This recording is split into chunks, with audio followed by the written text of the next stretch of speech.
Well. We have a game 7. Welcome to the Hoops Rehab Show, where we're going to talk about NBA Finals. And of course, what's that jacket there, Eric? I had to put on the jacket just for the news that I know that everybody knows about, but can't wait to get into that. But I know we're going to save that for a little later. But a little later, we got to go with the finals first. But yeah, we're definitely going to get into the Buss family selling the Lakers. But as always, everybody, I am the game injury doc, a.k.a. Dr. Evan Jeffries. And on my right is Eric B. Mack. We can be found at our handles here at Game Injury Doc and at Eric B. Mack on all social media platforms. We also have the Hoops Rehab Show on YouTube. Please subscribe, comment, share, all that good stuff. We greatly appreciate it. And then we will be uploading the pod after the live show. You can find that anywhere you get your podcasts, and it's called the Hoops Rehab Show. With further ado, let's get into Game 6. Eric, how you doing over there? Good, man. Real good. We're about to have our 20th ever Game 7 finals. Yep, 20 of them. I don't know if that's a lot or I guess there's been 78, and so 20 of them are going to Game 7, 79 now, I guess. So, yeah, man, it was definitely unexpected. I think we both had.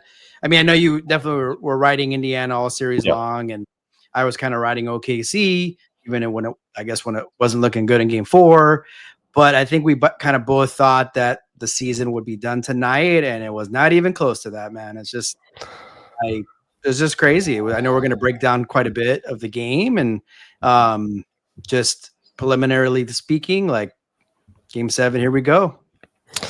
Yeah, I mean, I picked Indiana in 6, which obviously they weren't going to win in 6 unless they would have won Game 4, which they had. And this could have been the championship right here. However, I always thought Indiana would win the series.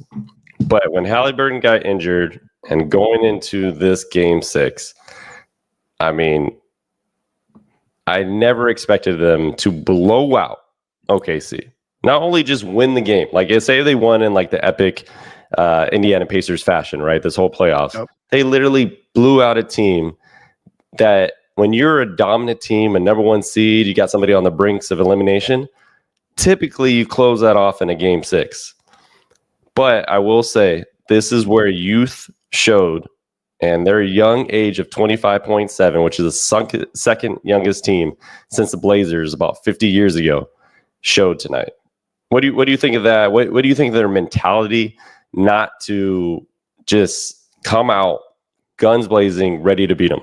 I just don't understand that, and I thought they did a poor job of that tonight. Obviously, yeah.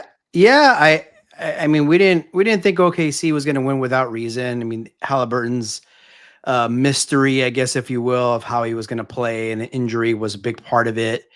We didn't think he would. We thought he would suit up, but we thought it might not look pretty. And then, just historically, like the way playoffs go, a lot of times that team with home court, you win that slug it out, right? Like best in Game 4 where it could have gone either way. They pulled it out. They really seized control in Game 5, wasn't even close. And you kind of began to think, I mean, it was, got close there in the 4th, of course, a bit, but, towards down the stretch, it wasn't. And then you really were just like, okay, the Thunder, best team all year long. They have to taste it. They have to smell blood. Sure, you got Game 7 in your back pocket at home, but and we've talked about it before. When it comes down to one game, really anything could happen. Someone can have an off shooting night, right? Hopefully no injuries, but something freak thing could happen, right? The longer the series goes for a team that really should be the victor and the team that's the big favorite, the worse it gets for them, because you never know what could happen, if that makes any sense, right? When you're a big favorite, you want to take care of a team as quick as possible, because you get what we get now. So yeah, I am a little shocked. It is a sign of a young team, as you mentioned, a team that hasn't been there before. And yeah, that's just still kind of shocked at. I mean, look. the things Indiana's been doing, I don't think we could be shocked that they won the game. I'm just surprised how the game went, and we pretty much at halftime knew that we were going to be gearing up for 7. Yeah. I thought, Indiana's defense is what they've been doing all playoffs when they win games, right? They're very scrappy. They're batting at every ball, stealing the ball, forcing turnovers, and that's what they did tonight. And I thought early on in the first half, SGA had so many turnovers. Like, it was just surprising to see him fumble the ball as much as he did. I think that was a crucial mistake as far as just allowing them to take the ball away from him at the time. He had 8 turnovers. Oh, wow. You don't really see that too much out of SGA. So he always has the ball in his hands. However, 8 turnovers in a Game 6 closeout is definitely not what you want to see out of your superstar. And they had a total of 21, right? So you're not going to win the game when you have 20 plus turnovers. Typically, that's normally not going to happen. Another thing I've been harping on OKC, especially this series and then just kind of throughout the playoffs, is at times they get a very ISO-heavy team where it's obviously HGA driven around trying to score. Jalen Williams kind of doing the same on the other end.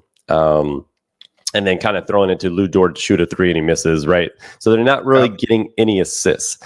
They had 3 assists with 5.5 minutes left in the third quarter. Amazing. They had 3 at halftime, which is already remarkable that they only had 3 assists. But they had 3 with 5.5 minutes, right? They finished the game with 14. Can't really count that because there's a bunch of garbage minutes.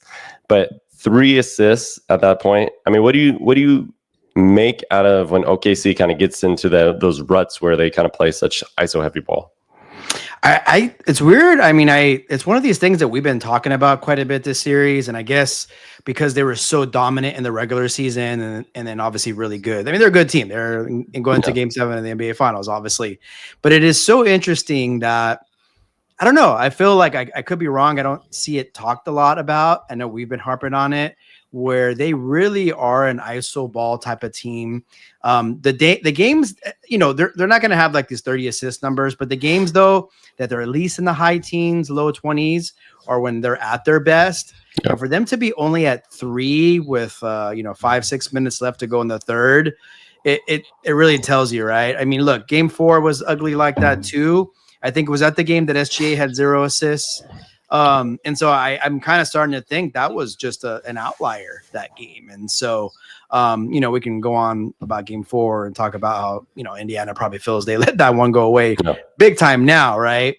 But yeah, and then kind of going back to the turnovers. Yes. Like these stars that have the ball a lot, there are going to be some turnovers. If 3, 4, 5 turnovers, that's acceptable. But when you get to 8 and Indiana is running and gunning and scoring off them, that's kind of where the tide turned.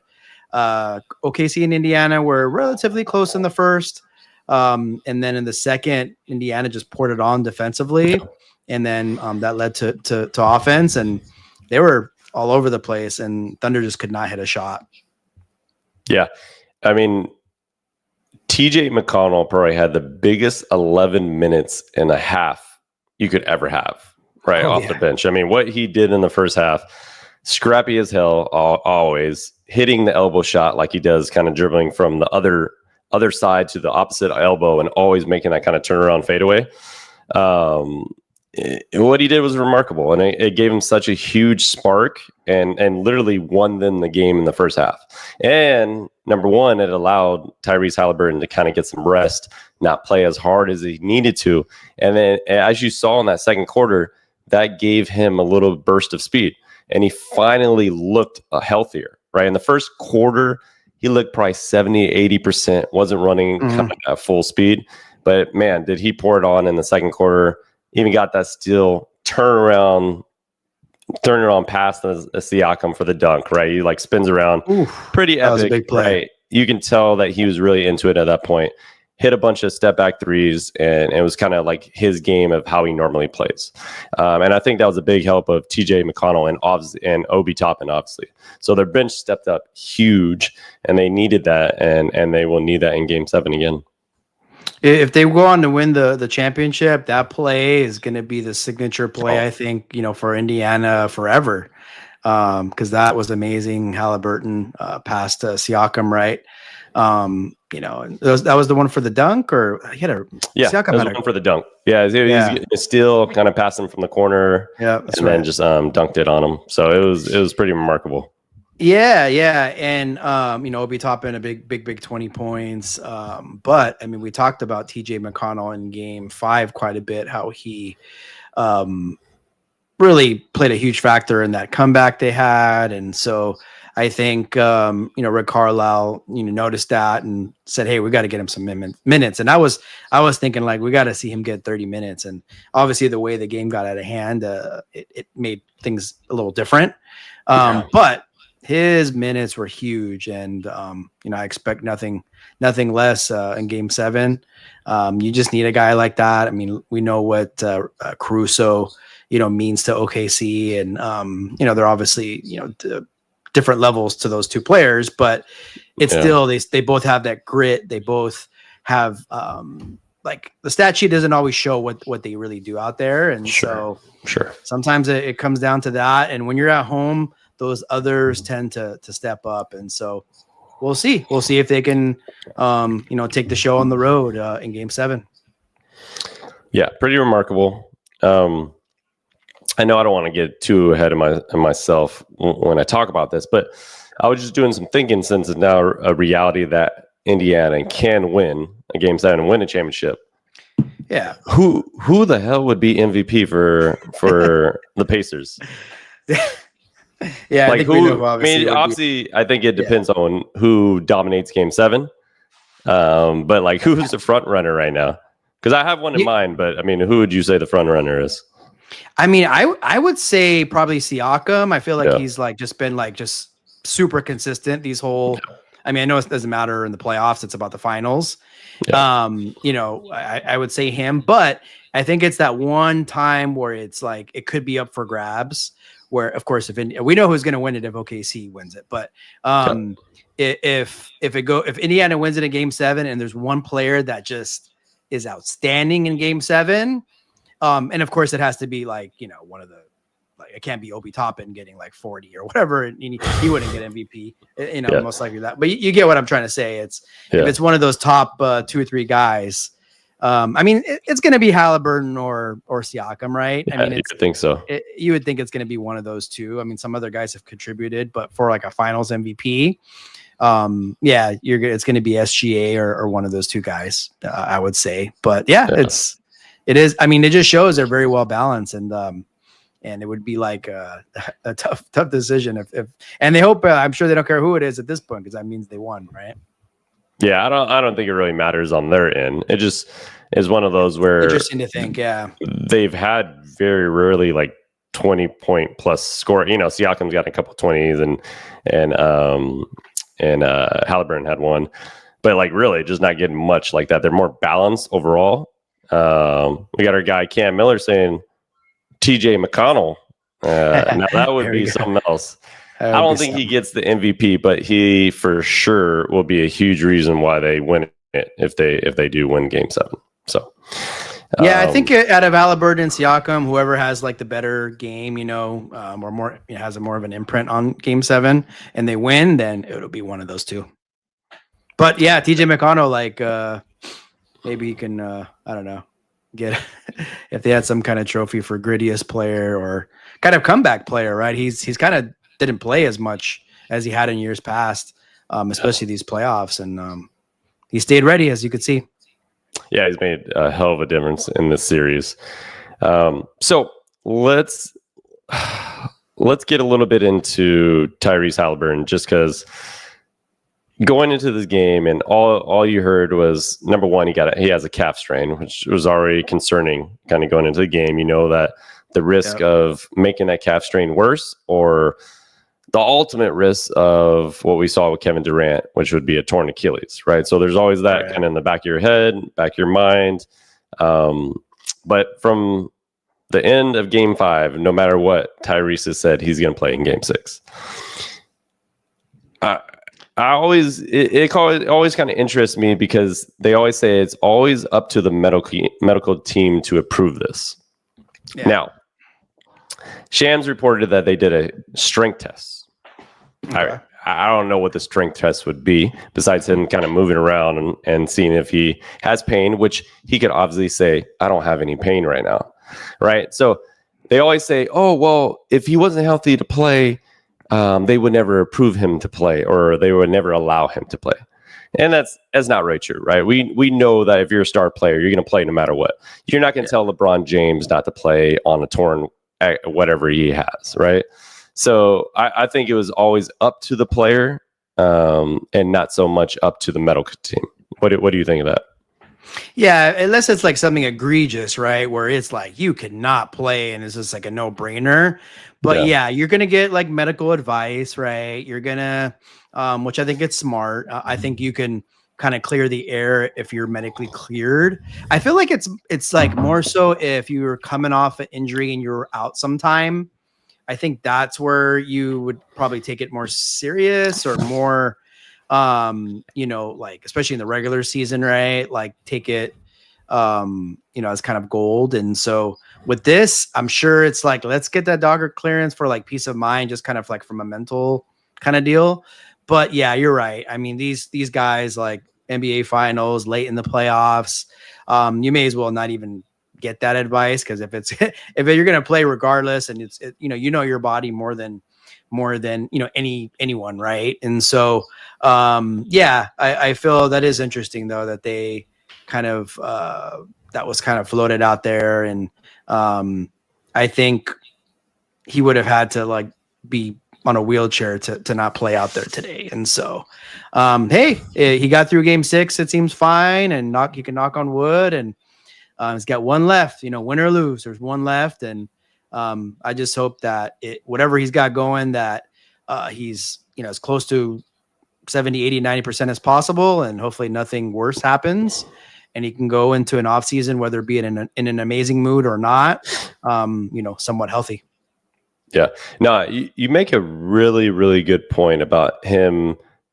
He hasn't been off for like a couple weeks, right? And then that leads to other things, right? If you haven't played the game, right, for 2 weeks, you've been off your feet, you haven't really gotten into cardio, you haven't been running up and down the court, and then all of a sudden you try to play.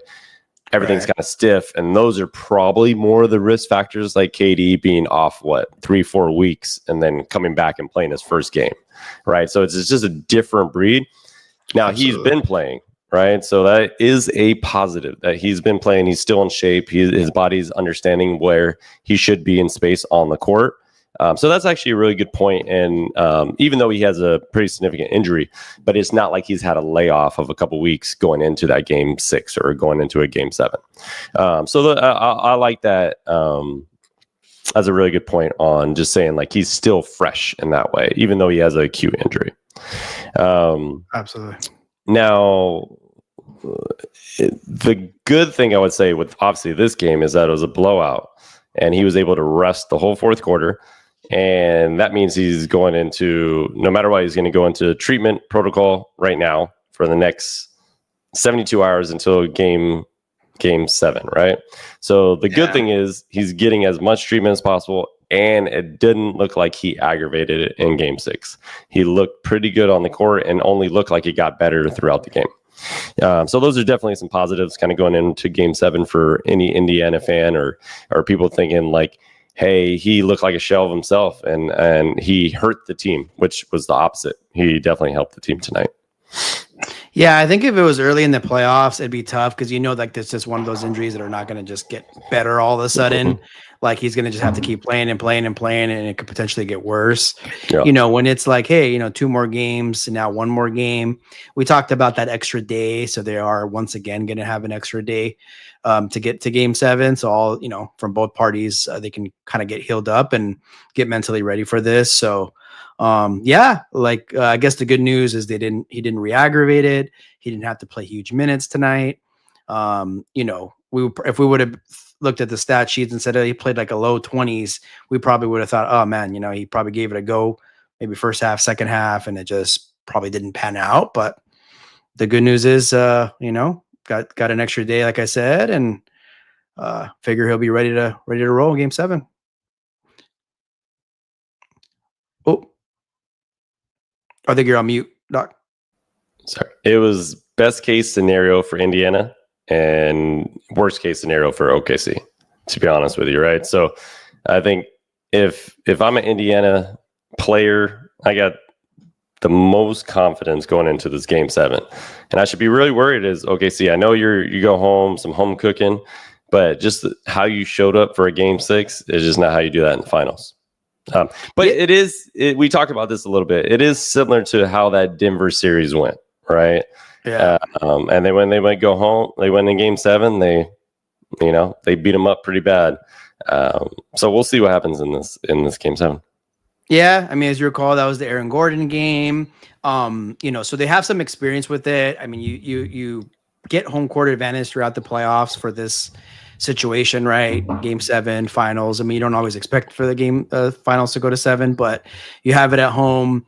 But I don't know, man. Like in my experiences with Game 7s, which I'll get into some stats here in a second before we jump to the next topic, but it just seems Game 7 understandably is like a little different than Game 7s of other series throughout the playoffs. I don't know. I see that there's like often more nerves, which is understandable.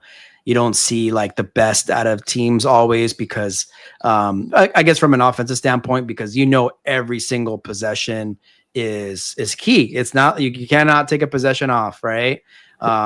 This is the last possessions you're going to have in the season. And so they tend to be a little bit more low scoring.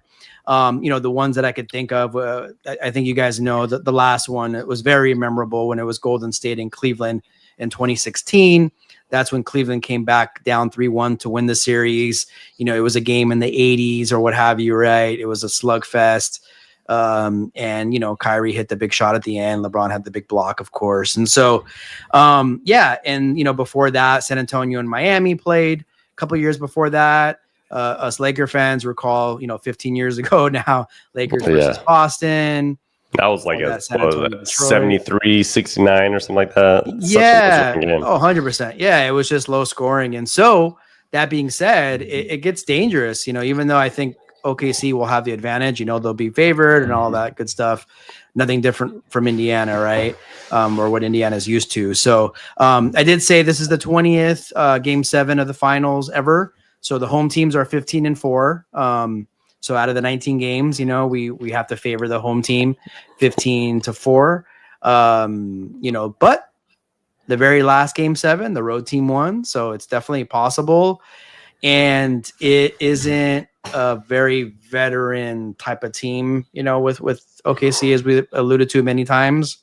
And so, it's going to be tense. I know the Thunder crowd's going to be going bonkers, but if it's close, getting into the third, fourth, you're going to be able to sense it. And so, hey, Indiana, man, you gotta, I mean, you do have a lot to lose, but you got to think of it as like, man, if you would have told us coming into the season or coming into the playoffs that we would be in a Game 7 in the NBA Finals, sign me up all day. And I'm sure Thunder would have thought the same thing too, right? But yeah, man. So that's kind of a little bit of statistics there, which really won't mean a damn thing on Sunday, but it just goes to show the home team usually does have the advantage. Yeah, for sure. I mean, I didn't want the NBA to end tonight, and the fact that we get a Game 7 is amazing. All for the marbles on Sunday. Now, let's get in, before we get into the next topic, what are our predictions for Game 7? And I'll let you start, Eric. Man. It's like part of me is like, we know the stat we've always been given, or not always, that we gave like throughout the end of the year, about which we haven't talked about, right? What was the number again? Let's give the stat for everybody. 76 out of 78? Is that yes, what? 76 out of 78. So finals champions have been a top 3 seed. And the other two were a 6 and a 4. This would be the first time ever a non-top 3 seed has won the finals, and they weren't the champs the previous year. Yep. So Indiana has been making history left and right. I have a feeling Pacers are going to win this thing. Whoa. I have I This know. whole time. Yeah, I thought OKC had to win it early. OKC. You got the Pacers winning in game 7. I got the Pacers winning in game 7. I think it's going to be a close game, and I think it deserves a slow clap. Yep, the nerves are going to kick in for the Thunder, and I'm predicting, which is kind of like not my thought process. I just feel the series has gone too long for them, and it really should have been over by now with the Pacers winning it tonight. And I feel that that's what's going to happen, and then the NBA or whoever votes is going to have a tough decision to make on the Finals MVP. What about you? I think I might know where you're going, but I don't know. Man. So I felt like we have counted the Pacers out so many times, and I'm done with it. Continued to kind of support them, and then last game, I was counting them out because I was more basing it on injury. Like, I'm using my more of the physical therapy brain and saying, hey, if this guy really can't go, I just don't think they have enough. He proved that he can go. The team backed him up, and they have so much confidence. And I'm a big believer in coaching experience, and I feel like Rick Carlisle will be able to go into a rough crowd, a home cooked crowd, and be able to win it. And so I have Indiana, partly because of coaching, and I've found in this series that Mark Daigneault, right? He has done some things that to me have just been questionable, right? The first 3 games didn't go with the lineup that got him here, right? They went 1 and 2, right? They changed the lineup, and then they win 2 in a row, right? And then obviously today's game they lost. But even like in the second half, I'm looking at, okay, he decided to go away from Hartenstein again. He brings in Caruso. They didn't score the ball for not until the 5.5 minute mark. With that lineup, like it did nothing. Like I don't get where he was trying to go with Caruso, because it's not like Caruso was scoring in that game. He had 0 points going into that. So if he was going for more defense and trying to make Haliburton work a little bit more, it just backfired on him. And I feel like he hasn't dialed in some of his rotations as much as he should. And you can see clearly Rick Carlisle has dialed down his bench to what has been working. And he's also made some moves like bringing Tony Bradley back into the fold and having him play some minutes. Saw that. Like, who would have thought he was going to come back and start playing minutes? And it just has worked. Like, he's made these adjustments that just have worked. And so I, underestimate the Pacers all you want, but I am in agreement. I feel like the Pacers are going to win their first championship, and I don't know who will be MVP, but it should almost go to the whole team. Yeah, if you could do it, if they win it, and that would be amazing. And we that's one of the things we talked about coming into the series where they had the advantage was Rick Carlisle, and I think they have taken advantage of that advantage. But we'll see if it could be where the Thunder are just so talented that they win a home game, right? What they've been doing all year. So we'll see. We'll see if Indiana could kind of bookend the series, winning game 1 and game 7 in OKC, and that would be something. And it's just kind of a gut feeling. I mean, we know what we're going to see out there. There's not going to be a lot of differences. Like, there's not going to be too many adjustments, I don't think. It's just like who wants it more, who's going to, maybe hit the big shot. Is Jalen Williams going to have a game like he had in game 5, right? If he has that kind of game, it's probably over. Is somebody else from Indiana that we haven't expected? Is it going to be finally a Miles Turner game, which I'm not really expecting? But hey, maybe he contributes, more offensively. You just never know in this situation, and that's the beauty about it. Is that through all those records, I know OKC had 18 more wins this year than Indiana. I know they were the number 1 seed. I know they had the most double-digit wins in NBA history. But it doesn't matter right now. Sunday night, 5:30, whenever the hell the time is, that's what matters. And Indiana has been doubted all year long. They're going to be doubted again in game 7, and they're going to show out. Yeah, it's going to be wild. Either way, it's going to be something.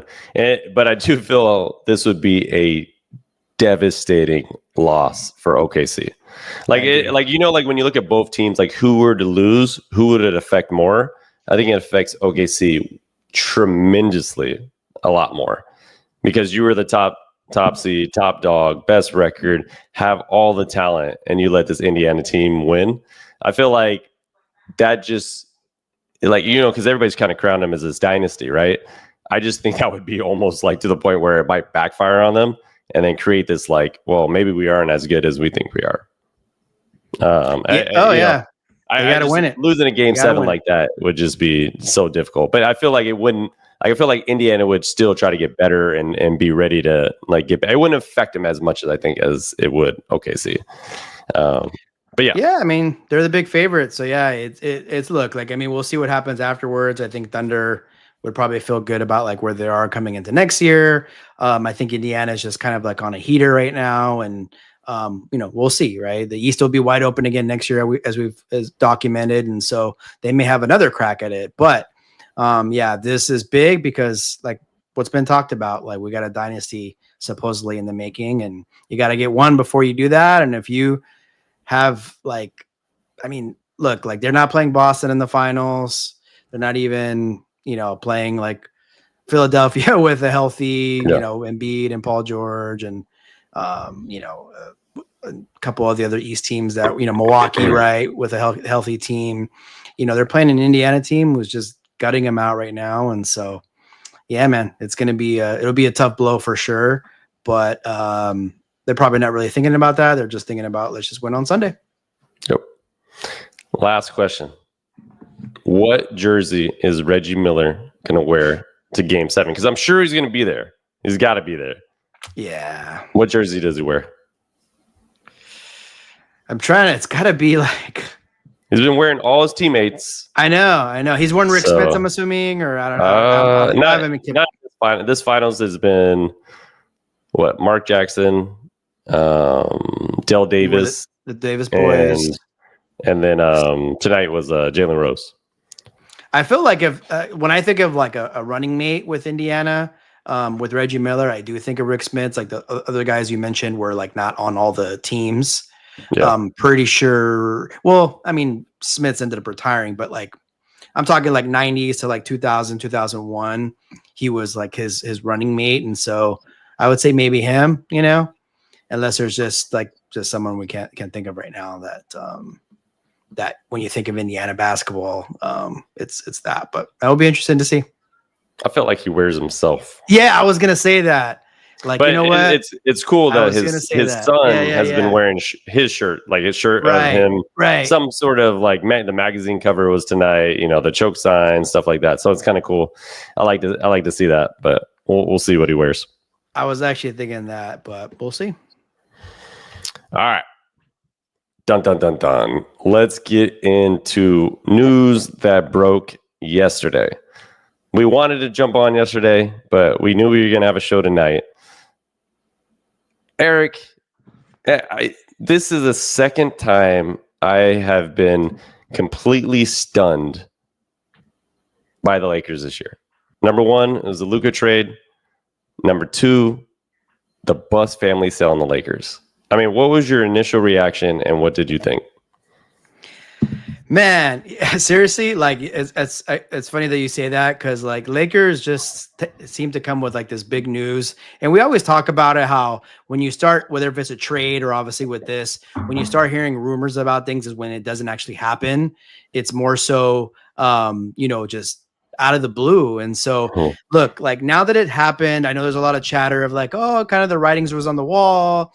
We saw it happening, but I mean, for me, I could speak personally. I was in complete shock, and so I basically, just to kind of give you, I know we're going to get into it a little bit, but just kind of to tell you where I was at. So I was getting a haircut. I jumped into my car. I typically, if I'm free, I listen to Mason in Ireland, who's obviously they're staples of Los Angeles sports radio, and they were on 710. And I didn't hear this prior, but about 30 minutes before, they were talking about, because I don't know if you guys know John Ireland, and he's the the play-by-play of the Lakers, right, on the radio, they were talking about how some big news was about to drop, but they cannot say what it is. And so I didn't hear that part, but if I would have heard that, I mean, I don't even know what I would have thought. But anywho, they were like, yeah, Shams is reporting, and then that the Lakers are the Buss family is selling majority ownership, and then I was like, man, who is it going to go to? And then I hear that it's the Mark Walters group, right? And I mean, I was like, look, I was shocked. Obviously, we love the Buss family. They brought us a lot of joy. We obviously it's well documented that we're big Laker fans, but I was in complete shock because I don't know if you could see in my right and my left here, I got the Lakers, I got the Dodgers right here. So just the fact that the same owner is going to be owning both teams, it's just amazing. But what were your thoughts when you first heard it? Yeah, man, I was in the clinic treating a client, and one of my colleagues just said, the Lakers just sold. And I'm like, nah, he's lying. Like, he's just lying to me. There's no way this is true. Like, how did I not see it first? And actually, at some reason, I didn't even look at my watch because you guys are blowing me up at that point about it. And somehow I didn't see the text messages. But I was completely shocked. And like at first, I was just more like sad because like I feel like the Lakers are my first team I've ever really, well, I would say maybe the Dodgers first because I was really into baseball. But as soon as I started liking basketball and loving the Lakers, I mean, I was 6-7 years old, right? And that's all we know is the Buss family, right? So there's nothing else we know. And so it was kind of like, in that way, it was sad because like we wouldn't have that anymore. Like we were always talking about the Buss family, and then Jeannie's been great as an owner. And so that was kind of just like shell shock for the most part. But then when I heard it was a Dodgers owner, I'm like, holy shit. Like this couldn't get any better of an owner. Like you're not getting some random person like I didn't hear about or know about and has no ties to LA. Like you're getting somebody that owns the freaking Dodgers. You know what he's done in the past. I don't know, how long has he owned the team? 8 to 10 years? I forgot how long it's been. 2012, since the 2012, right? So, and you know what he's done since then. Like how good they have been as a team, how much money he's willing to spend, all the trades they've made. You know that they're going to keep the same Lakers stigma that we've always had. And so that was kind of reassuring because once I heard that, I was like, yo, it's time to go. Like we're going to be in the business. There's no mom and pop shop anymore. Because I think that was part of it.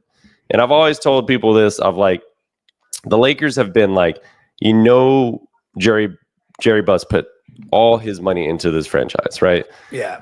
The NBA was almost going bankrupt. The Lakers were cheap at the time.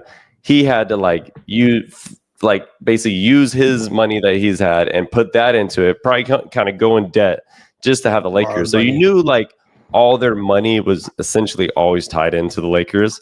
So they didn't really have probably as much money on paper as the typical owner, like say Steve Ballmer, who has billions and billions of dollars, able to, build his own arena with his own money and not really give any F's about it. Right. So you knew that there might be a time where this was an option for them. Right. I was just shocked that it actually just happened this soon. Like I thought it would be when Jeannie's like pretty old or something like that. But yeah, interesting. Yeah, I mean, look, like since Jerry Buss passed 2013, I believe, there has been some ups and downs, and we know about it with the siblings. But I think once Jeannie took control, I mean, obviously they still did win a championship. I think between the championship and before Lakers getting Luka, I know for a fact that a lot of Laker fans were really frustrated with the organization, kind of forgetting about what they've done and what they've meant to the city. But as with fandoms, right? Fans, like we want to win, and we want to win now, or we want to at least show signs that we're building something. And so I know for a fact there was a lot of frustrations, and there was talks like, hey, is this team ever going to be sold? Because they're kind of run like a mom and pop organization. I mean, we know nothing about their financials, of course. I mean, I'm sure they were perfectly fine. Don't get me wrong, but they weren't like a Ballmer, as you mentioned, right? And some of these like hedge fund type of, folks that, print money. And so you're right about, it's not so much that they sold, but it's who they sold to.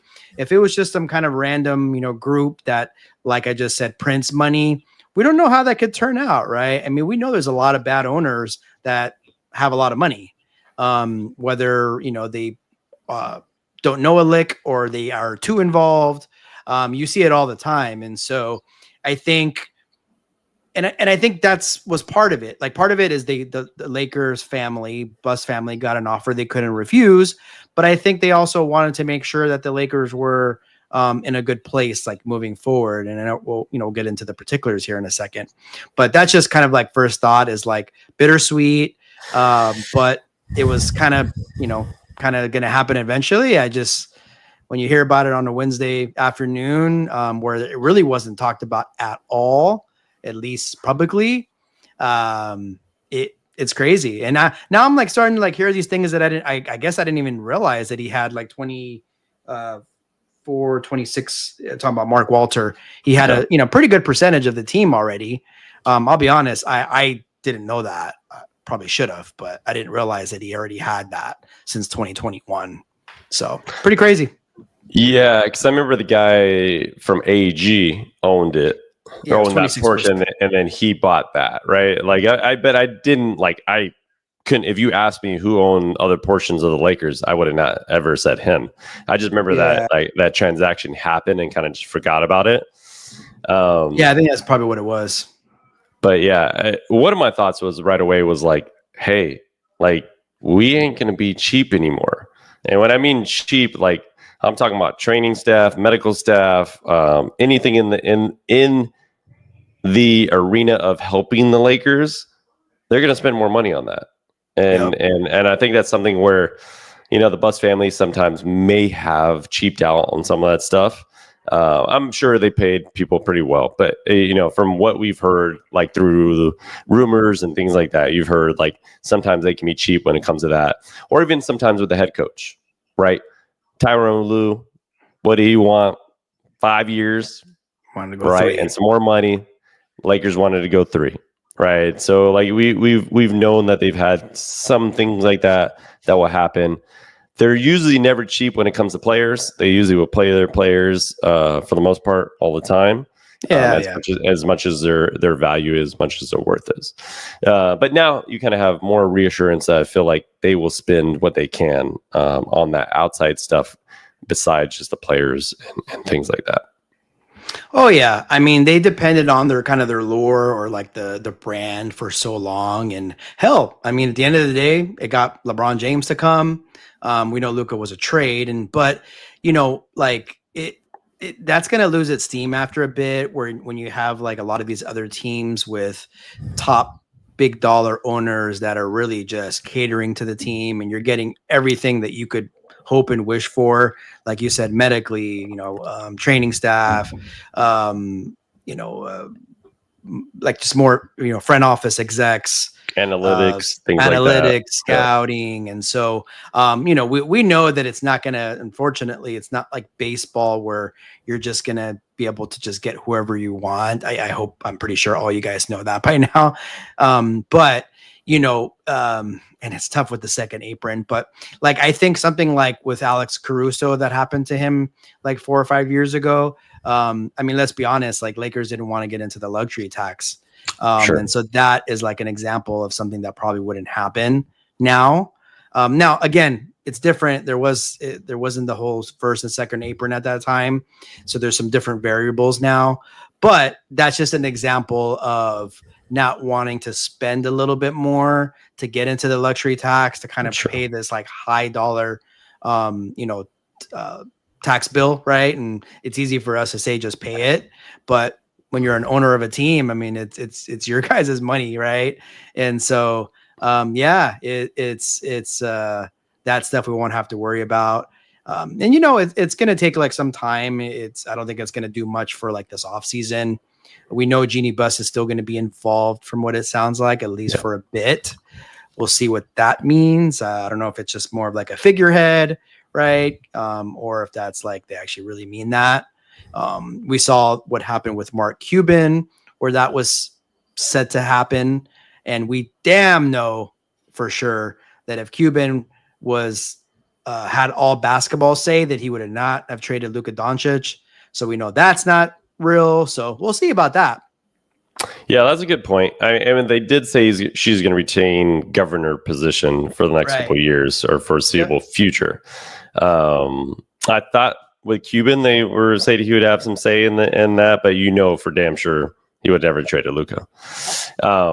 My first thought was just the whole, Kurt Rambis and Linda Rambis and like all those people, are they still going to have as much say in this? And then you should go down to what's next, like Rob Pelinka, right? Obviously he's done a tremendous job. He's traded for Luka. He's made some great moves as a career, as a GM and a president. So I think his job is super safe as far as anything to do with that. But that whole the connection of having all these people intertwined, more family-ish.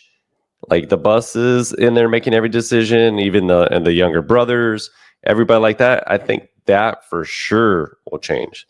It might be Jeannie as the head figure, but I think all that underneath stuff will be totally different. And they'll probably have some other people in some positions that you'll hear about over the next couple months. Yeah. So when Mark Walter bought the Dodgers in 2012, so Ned Colletti was the general manager of the Dodgers, and he was a decent GM. They always had some decent teams, made it to the NLCS a couple times, but after 3 years is kind of when they moved on from him. Yeah.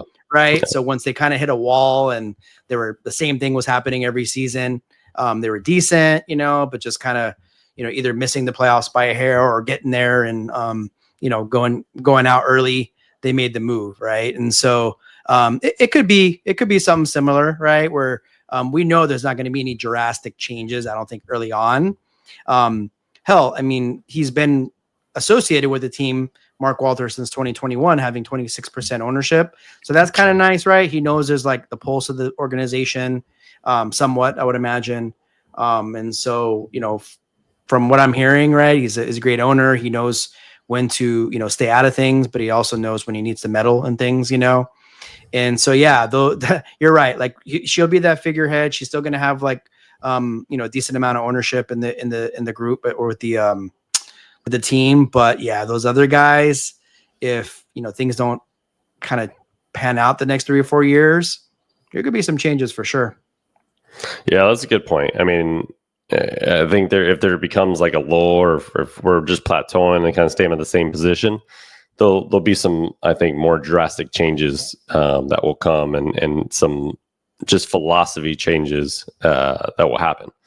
Now, my question for you is, does this increase the likelihood that Lucas signs an extension in the summer? What were your thoughts on that? Were you just like, because for me, there's 2 thoughts. It's one, damn, Luka has gone through a shitload this whole year, right? Like getting traded against his will, like he had no idea. Going to the Lakers where he's like, all right, I'm with the Bus family. I'm with LeBron. I'm trying to get everything going. Losing the first round, now we have changed ownership. I didn't think about lot. That. Yeah. And on top of that, Mark Cuban sold the team before he even got traded. Like everything has just changed so drastically over the past year for him. So does that make it better or worse? Chances. I mean, I'd like to think better. I know a lot has happened. I think like the amount he's going to be able to sign for, it's not going to really change. I think if he was going to probably not sign the extension and give it another year and get into free agency, he was going to do that regardless. That's where he is able to get, more out of. So he still may do that. I mean, he's got to think like, like if it was kind of some random owner, I think there'd be more concern. But the fact that it's going to be that Walter Group, I think it's he's actually Lucas came out and tweeted something, right? And I think he was the only player that's done that. So I don't know. I gotta have a good feeling that he wants to be part of this, right? He knows like it is a new era of Lakers basketball, and we know LeBron's with us for another year or two, but it's Luka's team, and this is just another case of it just being, like I said, another era. And I think yes, there has been a lot of change, but him going to another team would be even more change. And so, I like the idea of him staying. Yeah, let's hope we hear some contract extension talk, because I really don't feel like going into next season with Luka knowing that he's going to be a free agent at the end of the year. Like, that just doesn't sit right. I don't think it's going to, even for the fans, like, because it's like the whole season you're like, gosh, I hope we re-sign it. I hope we re-sign him. And then what if it goes bad, right? Like, if it goes sour, then it's like, oh, should we just trade him, try to get as much value for him if he's not going to sign it? There's just so many things that can happen. I just need some balance here and solidify our future. And I sure hope that they get something done to get him in the fold for the next 5 years or so, whatever that would look like. Well, I'll tell you one thing. I do feel a lot better about their future now, regardless. But yes. I think the top priority is re-signing Luka Doncic to a, long-term extension, so we can wrap that up and we can start to, build around him eventually. But man, look, I think it's all been said. So Jerry Buss, 1979, bought the team for $67 million. That also came with the Kings and the Forum, and so. Here we are, years and years later, $10 billion. Ramona Shelburne reported this morning that basically what ended up happening was this was kind of an idea that was been talked about for some time, not publicly, obviously. It wasn't where the Lakers were proactively trying to sell the team, or else we probably would have heard something. It was going to be Mark Walters or probably nobody, at least in the short term.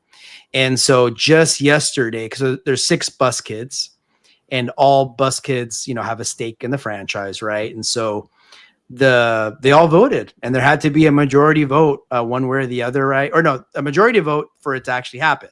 So if it was 3-3 or obviously 2-4, 1-5, whatever, it wouldn't have happened. And so they voted yesterday, and obviously they got enough votes, which was 4.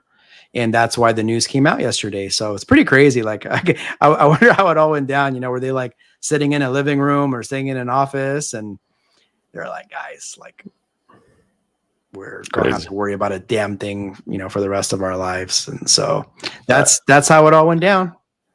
I wonder who the other 2 were, or the 2 that voted no. Yeah. Which siblings those were? I don't know. Maybe like Johnny Buss. I know he was kind of like a, black sheep, but I'm assuming he was part of it, right? I would imagine, because he's one of them. Yeah. But because you got Jeannie obviously voted yes. Yeah, for sure. Jeannie voted yes. That's all that was reported. Probably the 2 younger guys maybe voted yes. I think Jim. Yeah, Jim for sure probably voted yes. He's been long gone from the Lakers, and he's like just with his flip phone, if you know what I'm talking about. Oh, yeah. So I would just say that those probably 4, and then maybe the older siblings like voted no. I mean, it's hard to say what it would be, but anyways, nonetheless, maybe it'll come out one day. But yeah, we have a new owner, and I think that's a positive. I mean, just look at the track record with who he signs as free agents and who he's traded for. Signed Shohei Ohtani, signed Freddie Freeman, traded for Mookie Betts. That's all you need to know. And he's been willing to put as much money as possible into that team. Yes, salary cap is different. But if he's willing to go over the luxury tax and kind of pay a little bit more for players, I think that will still be a benefit to the Lakers. I know the new CBA is different, and we'll have all these aprons that will affect us in different ways as far as making trades. So that is one thing. But he will get smart people around to figure all that out, along with Rob Pelinka, who I think is already doing a pretty good job with that. Yeah, you're going to see if the Lakers feel like they're right there, they probably will make that gamble. But if it's like a toss-up, I mean, I talked about it yesterday a little bit, where it's like, yeah, it's Unfortunately, it's a little bit more than just the luxury tax. It's if you go to that second apron, you have a little bit, or not a little bit, but you have a lot less flexibility with draft picks, mid-level exceptions. When you make a trade, there's some kind of kicker there where, like, if you do it now, you don't have to match salary for salary, dollar for dollar. You have to match it like to a certain extent. But if you go in your second apron, you have to match it. So there's some different things that we don't get paid to figure out, and they will. And so regardless, I think it's a good sign, and I'm pretty sure those that are not fans of the Lakers, it's not a good day, but for us Laker fans, it was a memorable day for sure. That's for sure. I mean, I was just thinking, who would have thought we would get the Lakers selling before we get the next Knicks head coach? I mean, come on. If you would have told me, like, hey, let's make a bet. The New York Knicks going to hire a head coach or the Lakers going to sell their team. I mean, the Knicks should have a head coach. And looking like I don't know who's going to be their head coach at this point. So, yeah, anyways, that's funny. I haven't heard much about them as of late. So Lakers have stolen the headlines of the NBA right now. Yep. All right. Yeah. So fascinating news yesterday. I mean, we're itching to get on here and talk about it because it obviously changes the dynamics of the franchise. I think for the better, now that we know who the actual person is. But we'll see. We'll see if that changes anything with Luka. I know we haven't even talked about the King, LeBron, right? Like what that does to him.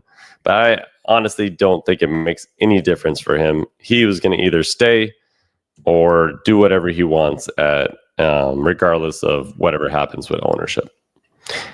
Yeah. LeBron. Yeah, I don't like. I think with the sale, it's like before we start seeing like it start paying dividends, I think it's going to be a couple of years, right? And so at that point, I would imagine LeBron will be gone. And so yeah, I don't think it really factors in anything. He was going to come back. He's still going to come back, and we can kind of go from there. Yeah, I would say the only benefit is probably him learning from Mark Walter how to buy a franchise and like all the ventures that he's made. Because I know that's LeBron's next step is he wants to be an owner eventually. So he's going to have to use all his resources to try to get to that point as well. Yeah. He's just got to. Hopefully, it's not a team that costs $10 billion because that's why it's the new franchise, Las Vegas. We know that's going to happen. He's going to own the Las Vegas somethings. Okay, and it's going to be for cheap, just like Jordan. It was cheap. I don't even know. What did Jordan get Charlotte for? $300 million? I don't even know. Like when the NBA owned the whatever they own, or no, it was the Pelicans. They owned it. Like the NBA just does things where they just know, like, hey, if we put this person here, we want this person leading this franchise. I'm sure that would happen with LeBron James. So, yep, I can see it. I know that's his goal, and it probably will happen. And obviously, once he's retired, and from all signs are pointing that to like expansion in the very near future here. Yep. All right, Eric. So any last words kind of going into Game 7 of the NBA Finals?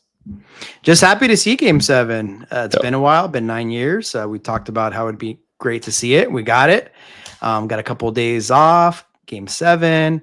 I know we'll hear a little more chatter about the transaction, the $10 billion transaction as the days come ahead.